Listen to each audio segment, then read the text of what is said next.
நமஸ்காரம் எல்லாருக்கும். Welcome to Kana's what's cooking. இன்றைக்கி நம்ம கேரளா ஸ்பெஷல் கடலைக்கறி பண்ண போகிறோம்.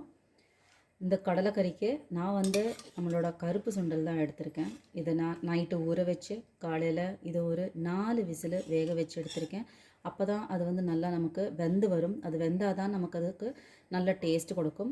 அதோட நான் ஒரு தக்காளி, 2 பச்சை மிளகா, இது மாதிரி சின்ன வெங்காயம் இருக்கு இல்லையா, அது ஒரு 5-6 போட்டு, அதே மாதிரி ஒரு 4 பூண்டு. ஏன்னா நம்ம கடலை எல்லாம் செய்யும்போது நம்ம பெருங்காயம் பூண்டு எல்லாம் சேர்க்குறது நல்லது. அப்போ வாய்வு தொல்லை இல்லாமல் இருக்கும். இதெல்லாம் போட்டு கொஞ்சமாக உப்பு போட்டு நம்ம ஒரு 4 விசில் வச்சு எடுத்துருக்கோம். இதுக்கு நம்ம ஒரு தாளிப்பு சேர்த்தோன்னா நம்மளோட கேரளா ஸ்பெஷல் கடலைக்கறி ரெடி ஆகிடும். அதை எப்படி செய்யலான்றதை பார்க்கலாம். நம்ம கேரளா ஸ்பெஷல் அப்படின்னு சொன்னாலே நம்ம தேங்காய் எண்ணெயில் தான் சமைப்போம். இன்றைக்கி நான் செக்கில் ஆட்டின தேங்காய் எண்ணெய் கொஞ்சமாக எடுத்திருக்கேன். அதுக்கு நம்ம கொஞ்சமாக தாளிப்புக்கு கடுகு சேர்த்துக்கலாம். கடுகும் ஜீரகமும் மட்டும்தான் அவங்களோட ஸ்பெஷாலிட்டி. கடுகு வெடித்ததும் ஜீரகம் சேர்த்துட்டு நல்ல சின்ன வெங்காயம் எடுத்து வச்சுருக்கேன், பொடிசாக கட் பண்ணி. ஒரு 4 பூண்டு நறுக்கி வச்சு கொஞ்சமாக கருவேப்பிலை இதை சேர்த்து நம்ம தாளிச்சுக்கலாம். என்னதான் நம்ம பூண்டு நம்ம போட்டு வேக வச்சுருந்தாலும் தாளிப்புக்கு சேர்க்கும்போது அதோட மனமும் டேஸ்ட்டும் ரொம்ப நல்லாயிருக்கும். வெங்காயம் கொஞ்சம் ப்ரௌனாக வர வெயிட் பண்ணலாம். இப்போது நம்ம ஸ்டவ்வை சிம்மில் வச்சுட்டு நம்ம இதுக்கு தேவையான அளவு நம்ம கொஞ்சமாக காரப்பொடி, அதுக்கப்புறம் நம்ம 1 ஸ்பூன் நம்ம காரப்பொடி சேர்க்குறோன்னா அதுக்கு ஒரு 2 ஸ்பூனு நம்ம மல்லிப்பொடி சேர்த்துக்கலாம், இல்லாட்டினா காரம் ஆகிடும்.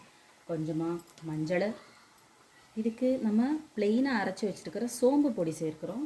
டேஸ்ட்டு ரொம்ப நல்லாயிருக்கும். ஆல்ரெடி நம்ம கொஞ்சம் உப்பு போட்டு வேக வச்சுருக்கோம், ஆனாலும் கொஞ்சம் இதுக்கு உப்பு சேர்த்தா நல்லாயிருக்கும்.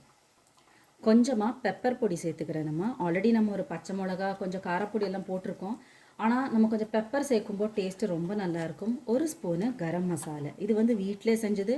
இதில் சோம்பு ஜீரகம் எல்லா கரம் மசாலையும், இதில் நான் கொஞ்சம் கல்பாசி அப்படின்னு சொல்லுவோம், அதுவும் நான் இதில் போட்டு வறுத்து நான் இதில் பொடி பண்ணி வச்சுருக்கேன். நம்ம வீட்டில் செய்கிற கரம் மசாலா டேஸ்ட்டு ரொம்ப நல்லா இருக்கும். நம்ம கொஞ்சம் இந்த பொடி வாசம் போகிற வரை நம்ம இதை ஃப்ரை பண்ணி போட்டால் போதும். ப்ளஸ் இதை ஒரு சின்ன டிப், நம்ம எல்லாரோட கிரேவிக்கும் கடலைக்கறிக்கும் தேங்காய் தான் போடுவாங்க அப்படின்னு சொல்லுவாங்க. தேங்காயும் ஜீரகம் அரைச்சி போட்டு, இது கொஞ்சமாக நான் அந்த வேக வச்ச கடலை இருக்கு இல்லையா, அதை எடுத்து நான் இது மாதிரி நல்லா நசுக்கி வச்சுருக்கேன். இல்லை நீங்கள் இதை மிக்சியில் போட்டு கூட நீங்கள் கிரைண்ட் பண்ணி இதில் சேர்த்துக்கலாம். தேங்காய் சேர்த்ததை காட்டிலும் நம்ம அந்த கடலையை அரைச்சி போடும்போது அதோட டேஸ்ட்டு ரொம்ப நல்லா இருக்கும். இப்போ பார்த்தீங்கன்னா அதில் கொஞ்சமாக தண்ணி ஊற்றிருக்கேன். அவ்வளோதான் நம்மளோட கடலைக்கறியோட மசாலா. நம்ம இங்கே வேக வச்சு வச்சுருக்கோம் இல்லையா, அதை இதில் ஆட் பண்ணி நல்லா ஒரு 10 மினிட்ஸு சிம்மில் வச்சு நல்லா இதை நம்ம குக் பண்ணி எடுத்தோன்னா நம்மளோட சூப்பரான கேரளா ஸ்பெஷல் கடலைக்கறி ரெடி ஆகிடும். இது நம்ம இன்னும் குக் ஆகும்போது இது இன்னும் திக்னஸ்ஸு நல்லா சேர்ந்து வரும். இது நீங்கள் கொஞ்சம் தண்ணியாக வச்சுக்கிட்டிங்கன்னா நம்ம சாதத்தோடு சாப்பிட்லாம். கொஞ்சம் இதை செமி கிரேவி மாதிரி வச்சிங்கன்னா இதை நீங்கள் புட்டு, ஆப்பம், இட்லி, தோசை எல்லாத்துக்கூடையும் நம்மளோட அந்த கேரளா கறி ரொம்ப நல்லா இருக்கும். அவ்வளோதான். இதுக்கு மெயின் நம்ம அந்த வெளிச்செண்ணெய்ன்னு சொல்லுவாங்க. இப்போ தேங்காய் எண்ணெய் ஊற்றும் போது தான் அதோட ருச்சி கூடும். இல்லை உங்களுக்கு அது டேஸ்ட்டு பிடிக்கலை அப்படின்னா நம்மளோட நார்மல் கடலெண்ணெய், நல்லெண்ணெய் நீங்கள் என்ன யூஸ் பண்ணுறீங்களோ நீங்கள் அதை யூஸ் பண்ணலாம். ஒருவேளை நம்மளோட கடலைக்கறியை தண்ணியாக இருக்குது, இன்னும் டைம் பிடிக்குது அப்படின்னு நினச்சிங்கன்னா நீங்கள் குக்கரில் இன்னொரு விசில் வச்சு எடுத்திங்கன்னா கடலையும் நல்லா வெந்திருக்கும், மசாலையோடு சேர்ந்து இருக்கும், கொஞ்சம் திக்னஸும் நமக்கு கிடைக்கும். நம்மளோட கேரளா ஸ்பெஷல் கடலைக்கறி ரெடி ஆகிடுச்சு. இன்றைக்கி நான் மத்தியானம் லஞ்சுக்காக தான் நான் செஞ்சேன். நல்ல சூடான ரைஸு, நம்ம கடலைக்கறி. நம்ம டெய்லி மினிமமாக ஒரு 2 வெஜிடபிளும் 1 ஃப்ரூட்டும் நம்மளோட சாப்பாட்டில் இன்க்ளூட் பண்ணுறது ரொம்ப ரொம்ப நல்லது.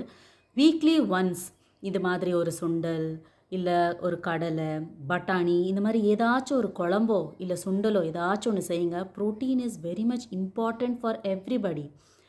அது நம்மளோட பாடி மாஸ் ஆகட்டும், நம்ம பிரெயின் டெவலப்மெண்ட்டுக்காகட்டும், எல்லாத்துக்குமே ப்ரோட்டீன் ரொம்ப ரொம்ப முக்கியம். இன்றைக்கி நான் கடலைக்கறியோட நான் பரங்கிக்காய் பொரியல் பண்ணியிருக்கேன். இது பச்சைக்காய், இதில் பொரியல் பண்ணிங்கன்னா ரொம்ப நல்லாயிருக்கும். ஜஸ்ட்டு நம்ம எப்பவும் போல் ஒரு பொரியல் தான்.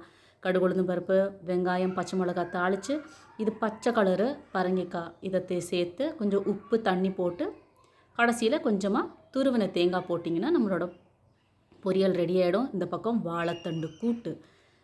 வாழைத்தண்டு கூட்டு ஒரு மினிமமாக ஒரு 10 நாளைக்கு ஒரு தடவையோ 15 நாளைக்கு ஒரு தடவையோ சேர்த்துக்கோங்க. It is rich in fibre.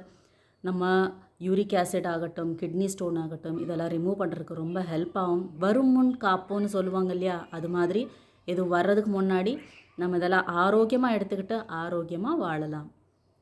Thank you very much.